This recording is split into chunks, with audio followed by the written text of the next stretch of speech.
Everyone, কেমন আছো তোমরা সবাই? আশা করি ভালো আছো।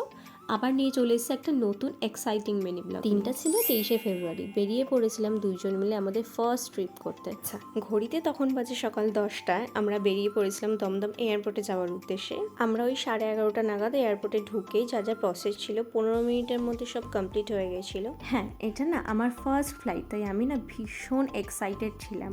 যাই হোক, হাতে যেহেতু অনেকটা সময় ছিল তাই এয়ারপোর্টটা একটু ঘুরেও নিচ্ছিলাম। যারা আমাকে ইনস্টাগ্রাম আর ফেসবুকে ফলো করো তারা তো এতদিনে জেনেই গেছো আমি কোথায় গিয়েছিলাম, আর যারা জানো না তাদেরকে বলে দিচ্ছি। হ্যাঁ, আমরা গিয়েছিলাম আন্দামান। এই ট্রিপটা নিয়ে না আমরা দুজনেই ভীষণ এক্সাইটেড ছিলাম। বিয়ের প্রায় 2 মাস আগের থেকেই সব কিছু কনফার্ম করা হয়ে গেছিল। সোনু আমাকে অপশান দেয় মানালি, সিকিম, গোয়া আরও অনেক কিছুর, কিন্তু আমি বলেছিলাম যে না, যাবো তো আন্দামানেই যাব। অ্যান্ড টু বি অনেস্ট, এটা বেস্ট ডিসিশন ছিল। এটা তোমরা নিজেরাও চোখে দেখতে পারবে যদি না আমি ল্যাদ না খেয়ে সব ভিডিও তোমাদেরকে দিই।